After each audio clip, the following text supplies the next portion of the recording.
been an interesting couple of weeks on the road. What's the morale of the group, particularly after a lost opportunity on Saturday night? I think it's been really good. Players have bounced back. We gave them a bit of time off early in the week. We've been through disappointing losses this year already, and the weekend was disappointing. But our season's not done and dusted. There's still plenty of opportunities to improve, and our players have been really good at approaching that. Heading down to Tassie this weekend to take on the Hawks, but have you received any confirmation or notification from AFL that you will be going back to Perth? Yeah, it looks like at this stage we'll go back on a direct flight after the game, so that's a good thing. It'd be good to get home. Obviously WA's opening up. There are a lot of crowds there at the game this week, and it's going to open up further hopefully if we continue to improve, so it'd be good to get home, but we've got to get the job done first. Good week or bad week to cop the Hawks? I don't know. It's hard to quantify some of that sort of stuff, so you just prepare for what you know. And what I know is that the Hawks have improved their footy since the bye, been really competitive, playing a really tough, good, honest brand of footy. So we'll prepare for what we know. It's given us a sudden shift. I mean, would you expect the playing group it to have a big impact, or the fact at this stage there for the next 18 months isn't going to maybe impact their performance? Yeah, I don't know. It's really for them to work out and work through and make sure their players are focused. It's not really for me to judge or try and guess, because that's all I'd be doing. I'd be just guessing, and it's hard to quantify the mental side of footy sometimes. So try not to get stuck there too much, guessing.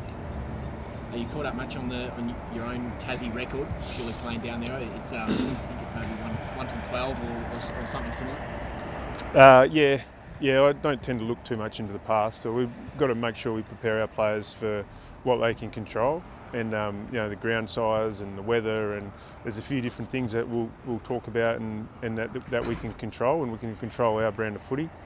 Looking into the history books doesn't really help. So it's the first time played down there under me, so we'll just go on what we know, and I think our footy will stand up down there. How do the players adapt to having obviously unique circumstances last week at the home game at the MCG? How do the players take in the occasion? Well, they're a pretty resilient bunch, and we've had a lot of adversity, and all teams have over the last 18 months. So we've had a lot of practice at shifting away from home, playing home games away, travelling on days of games. Short turnaround. So we've had a lot of practice at dealing with that, and I think playing groups across the country are learning to be more resilient and learning to adapt quicker. So our players were no different last week. They got onto the task really well. We didn't get the result, but and there's a few things we need to fix in our game. But we did a lot right as well, and gave ourselves an opportunity to win that game. So although it was disappointing, I'd probably look at the glass half full in some respect. One of those areas that might need a fix is your accuracy in goal kicking. Seems to have been your Achilles heel this whole year. Do you make changes to the way that you train to try and fix that up midweek?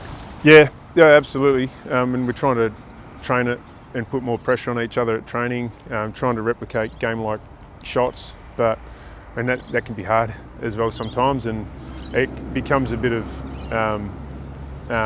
becomes a bit self-fulfilling sometimes when the players are hearing it in the media all the time, and the pressure does build. And sometimes it's, I think we were first in the AFL for set shots on goal last year, and now we're last. So it has been a big turnaround, and it's something we need to work on, and we'll continue to chip away at it. And hopefully we just hope it swings. I think players who have lots of shots in games are having lots of shots at training, and trying to make sure that they're able to stand up under pressure, and seen some improvements in some players, and some players are still haven't quite got it, but we'll continue to work on it. How's Stephen Hill tracking in his recovery? Good, he's going well. He'll full train today. If he gets through, he'll play some minutes at Peel this weekend. So he's on the right path. How's Nat Fyfe pulled up? Obviously had his injury troubles of recent weeks. Is he all fine, good to go? Yeah, he is. Yeah, he's pulled up well. he's gained further confidence in that shoulder, and yeah, hopefully he's we'll definitely get out there again this weekend, and yeah, hopefully he can play well. Critics out west have often called for Michael Walters to be dropped. What have you made of his form? Is that a bit of a stretch? Oh look,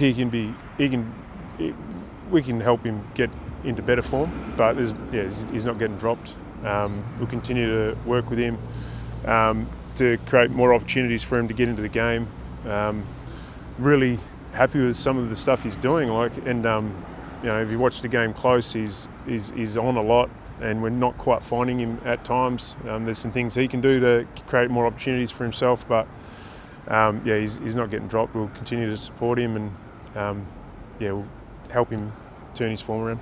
Will you send Caleb Sloron to a Jago Mira or Tom Mitchell this week? Yeah, well, it's probably been our go to give Caleb some roles, and we usually look at the opposition's best mid, so we haven't looked into depth on who we think that is at the moment. We think he will give him another role.